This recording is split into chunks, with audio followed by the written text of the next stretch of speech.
Hello students, in this video we will talk about the second type of growth model that is called logistic growth model. ठीक है? In this logistic growth model is commonly seen in nature. ठीक है? What we saw in the previous type of growth model, that is exponential growth model. ठीक है? Last class আমি যেটো পাইছিলো exponential growth, য'ত তোমাৰ কি হৈছিলে ৰিসোৰ্স বিলাক আনলিমিটেড আছিলে, এভেইলেবল আছিলে, ঠিক আছে? সো কি আছিলে তাৰ গ্ৰোথ পপুলেশন গ্ৰোথটো কি আছিলে বাহি গ্ৰোথটো বাহি গৈ আছিলে। সো আমি তাত কেনেকুৱা ধৰণৰ এটা কাৰ্ভ পাইছিলো, জে শেপ কাৰ্ভ পাইছিলো, আৰু হে গ্ৰোথটো কি বুলি কোৱা হৈছিলে এক্সপোনেনশিয়েল গ্ৰোথ। আৰু হে গ্ৰোথটো ক'ত দেখা যায় ব্যাকটেৰিয়া ক্ষেত্ৰত, লেবত, হয়নে? আৰু ইন নেচাৰৰ ক্ষেত্ৰত কেনেকুৱা ধৰণৰ গ্ৰোথ দেখা যায় লজিষ্টিক টাইপ অফ গ্ৰোথ দেখা যায়, ঠিক আছে? নেচাৰত কেনেকুৱা ধৰণৰ গ্ৰোথ দেখা যায় লজিষ্টিক টাইপ অফ গ্ৰোথ দেখা যায়। Where resources are limited, population exhibit logistic growth. In logistic growth, population expansion decreases as resources become scarce, leveling off when the carrying capacity of the environment is reached, resulting in an S-shaped curve or sigmoid curve. We know that every habitat has a carrying capacity. ठीक है? Every habitat has a carrying capacity. Carrying capacity is represented by K symbol. It means that the maximum number of organisms a particular ecosystem can support. ठीक है? Carrying capacity to. हबो और की symbolize की symbol use करा है carrying capacity to, that is K symbol. ठीक है? আৰু logistic growth মডেলত কি হয় তোমাৰ ৰিসোৰ্সেস বিলাক লিমিটেড হয়, যেটো তোমাৰ নেচাৰত দেখা যায়। যেনেকৈ তোমাৰ এক্সপোনেনশিয়েলত ৰিসোৰ্স বিলাক কেনেকুৱা আছিল আনলিমিটেড আছিল, ঠিক আছে? হেবিটেট হওক তোমাৰ নিউট্ৰিশন হওক এবিলাক আনলিমিটেড আছিল, কিন্তু লজিষ্টিক গ্ৰোথত কি হয় লিমিটেড হয়। এটা সময়ত কি হয় ৰিসোৰ্সেস বিলাক লিমিটেড হয়, তেতিয়া কি হয় পপুলেশন গ্ৰোথটো কি হয় ইনক্ৰিজটো কি হয় লাহে লাহে কমি যায়, ঠিক আছে? সো আমি গ্ৰাফটোত কেনেকৈ দেখাব পাৰোঁ এফালে টাইম আৰু এফালে পপুলেশন সাইজ বুলি যদি ধৰোঁ, যেটো ফাৰ্স্ট দেখিছা আমি ফাৰ্স্ট যেটো কাৰ্ভখন গ্ৰাফডাল ফাৰ্স্ট যেতিয়া ষ্টাৰ্ট হৈছে গ্ৰোথটো কি হৈছে growth is going to be slow, হয়নে? Growth is going to be slow হৈছে। প্ৰথম মই কাৰ্চিন পাত চাবা তোমালোকে য'ত মই পইণ্ট কৰিছোঁ তাত কি হৈছে growth is going to be slow. কেলে স্লো হৈছে because here the organisms adapt to a particular environment condition. So first কি হৈছে গ্ৰাফডালৰ স্লো দেখাইছে, মানে পপুলেশনৰ গ্ৰোথটো ফাৰ্স্ট স্লো হৈছে। কিয় স্লো হৈছে because here the organisms adapt to a particular environment condition, ঠিক আছে? তাৰ পাছত কি হৈছে লাহে লাহে দেখিছানে ইনক্ৰিজ হৈছে। কেলে ইনক্ৰিজ হৈছে ইয়াত কি হৈছে তোমাৰ পপুলেশন অৰ্গেনিজমছ বিলাকে ৰিপ্ৰডিউস কৰিব লৈছে, হয় না? ৰিপ্ৰডিউস কৰিব লৈছে মানে তাত নাম্বাৰটো ইনক্ৰিজ হৈছে কাৰণে কি হৈছে গ্ৰাফডাল কি হৈছে ওপৰলৈ গৈছে, হয় না? গ্ৰাফডাল ইনক্ৰিজ হৈছে। তাৰ পাছত কি হৈছে beyond the certain stage resources going to be limited, ঠিক আছে? ইয়াত কি হৈছে ৰিসোৰ্সেস বিলাক যেতিয়া তোমাৰ অৰ্গেনিজমছ বিলাকে ৰিপ্ৰডিউস কৰিব ললে নাম্বাৰ ইনক্ৰিজ কৰিব ললে তেতিয়া তাৰ পাছত কি হ'ল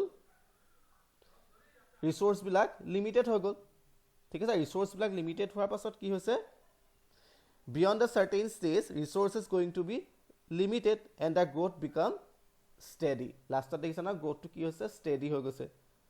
আৰু এই গ্ৰাফডাল কেনেকুৱা হৈছে the growth curve we get S-shaped growth curve and this is known as sigmoid growth curve.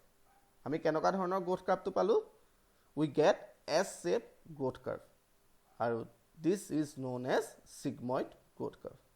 তেনেহলে এইটো ফাৰ্স্ট যেটো তোমাৰ স্লো আছিলে গ্ৰোথটো ফাৰ্স্ট যেটো ষ্টাৰ্টিংটো গ্ৰোথটো যেতিয়া স্লো আছিলে সেই পিৰিয়ডটো কি বুলি কোৱা হয় তোমাৰ লেগ পিৰিয়ড বুলি কোৱা হয়, LAG লেগ পিৰিয়ড বুলি কোৱা হয়। আৰু য'ত তোমাৰ অৰ্গেনিজমছ বিলাকে ৰিপ্ৰডিউস কৰিব লৈছে য'ত তোমাৰ গ্ৰোথটো ফাৰ্স্ট হৈছিলে পপুলেশন গ্ৰোথটো ফাৰ্স্ট হৈছিলে পপুলেশন নাম্বাৰটো ইনক্ৰিজ হৈছিলে সো গ্ৰাফডাল কি হৈছে ইনক্ৰিজ হৈছে। সো এই পৰ্চনটো কি বুলি কোৱা হয় তোমাৰ লগ period, LOG log period or exponential period য'ত তোমাৰ গ্ৰোথটো কি হৈছে ইনক্ৰিজ হৈছে ঠিক আছে গ্ৰোথটো ইনক্ৰিজ হৈছে তাৰ পাছত য'ত তোমাৰ বেন ষ্টাৰ্ট হৈছে য'ত বেন হৈছে দেখিছানে দেখো সেই পিৰিয়ডটো কি হৈছে এই যেটো বেন পিৰিয়ড য'ত কাৰ্চিনডাল যোনডোখৰত আছে সেইটো কি বুলি কোৱা হয় শ্লোৱাৰ গ্ৰোথ হৈছে তাত গ্ৰোথটো শ্লো হৈছে সো এইটো কি বুলি কোৱা হয় ডিসেলাৰেশন গ্ৰোথ বুলি কোৱা হয় এইটো কি বুলি কোৱা হয় ডিসেলাৰেশন গ্ৰোথ বুলি কোৱা হয় DECELERATION ডিসেলাৰেশন গ্ৰোথ বুলি কোৱা হয় আৰু যেটো লাষ্ট লাইনটো হেতু কি বুলি কোৱা হয় স্টেডি গ্ৰোথ বুলি কোৱা হয় ঠিক আছে এটো স্ট্ৰেট নহয় আপ এন্ড ডাউন হয় কিলা আপ এন্ড ডাউন হয় কিছুমান ইয়াত যেহেতু তোমাৰ ৰিসোৰ্স বিলাক লিমিটেড হৈ যায় সো কিছুমান অৰ্গানিজমছ তাৰ পৰা কি হৈ যায় সৰি কিছুমান কি হয় এড হয় ঠিক আছে স্টেডি পিৰিয়ডত স্টেডি গ্ৰোথত কিছুমান অৰ্গানিজমছ এড হয় কিছুমান এলিমিনেট হৈ যায় সো এটো কি হয় আপ এন্ড ডাউন টাইপ হয় স্টেডি গ্ৰোথটো কি হয় আপ এন্ড ডাউন টাইপ হয় ফাৰ্স্ট আমি প্ৰথমে কি পালো লেগ পিৰিয়ড সো যোনটো স্লো পিৰিয়ডটো ফাৰ্স্ট পিৰিয়ডটো হয়নে তাৰ পাছত যেটো গ্ৰোথটো ফাষ্ট হয় সেই পিৰিয়ডটো কি বুলি কোৱা হয় লগ পিৰিয়ড অৰ এক্সপোনেনশিয়েল পিৰিয়ড আৰু য'ত লাহে লাহে গ্ৰোথটো স্লো হৈ আহে মানে লিমিটেড হয় সেই ৰিসোৰ্স বিলাক তেতিয়া কি হয় গ্ৰোথটো লাহে লাহে স্লো হৈ আহে আৰু সেই পিৰিয়ডটো কি বুলি কোৱা হয় ডিসেলাৰেশন গ্ৰোথ পিৰিয়ড বুলি কোৱা হয় আৰু লাষ্ট যেটো কি হয় লাষ্ট পিৰিয়ডটো কি বুলি কোৱা হয় স্টেডি পিৰিয়ড বুলি কোৱা হয় হ'ব আৰু গ্ৰাফডাল কেনেকুৱা হয় তোমাৰ এছ শেপ হয় আৰু এই গ্ৰাফডালক কি বুলি কোৱা হয় তোমাৰ সিগময়েড কাৰ্ভ বুলি কোৱা হয় হ'ব আমি ফৰ্মুলাটো কেনেকৈ পাম dn upon dt হয় না dn upon dt য'ত তোমাৰ n টো কি হয় পপুলেশন সাইজ হয় আৰু t টো কি হয় time period in which we are trying to find out da increase in growth of the population ঠিক আছে টাইম t টো কি হয় time period in which we are trying to find out da increase in growth of the population so ঠিক আছে এনেকৈ তোমাৰ calculate কৰিব পাৰি এটোই হৈছে তোমাৰ ইকুৱেশনটো লজিষ্টিক গ্ৰোথৰ ইকুৱেশনটো তেনেহলে কি হয় এক্সপোনেনশিয়েল গ্ৰোথত তোমাৰ কি হয় ৰিসোৰ্সেস বিলাক আনলিমিটেড হয় সো গ্ৰোথটো কি হয় বাহি বাহি গৈয়ে থাকে এক্সপোনেনশিয়েল গ্ৰোথ দেখা যায় হয়নে যেটো আমি জে শেপ কাৰ্ভ পাইছিলো আৰু লজিষ্টিক গ্ৰোথত কি হয় তোমাৰ এটা সময়ত কি হয় ৰিসোৰ্সেস বিলাক লিমিটেড হৈ যায় আৰু তেতিয়া গ্ৰোথটো স্লো হৈ যায় ঠিক আছে হয়নে গ্ৰোথটো স্লো হৈ যায় আৰু হেতু কি হয় য'ত তোমাৰ ৰিসোৰ্সেস বিলাক লিমিটেড হয় হেতু হৈছে লজিষ্টিক গ্ৰোথ মডেল আৰু নেচাৰত কি দেখা যায় লজিষ্টিক গ্ৰোথ মডেল দেখা যায় আৰু ইকুৱেশনটো তুমি এনেকৈ উলিয়াব পাৰিবা dn upon dt equal to this ঠিক আছে আৰু n টো কি হয় পপুলেশন সাইজ t টো কি হয় টাইম পিৰিয়ড এনেকৈ আমি ইকুৱেশনটো লিখিব পাৰো কিহৰ লজিষ্টিক গ্ৰোথ মডেল হ'ব থ্যাংক ইউ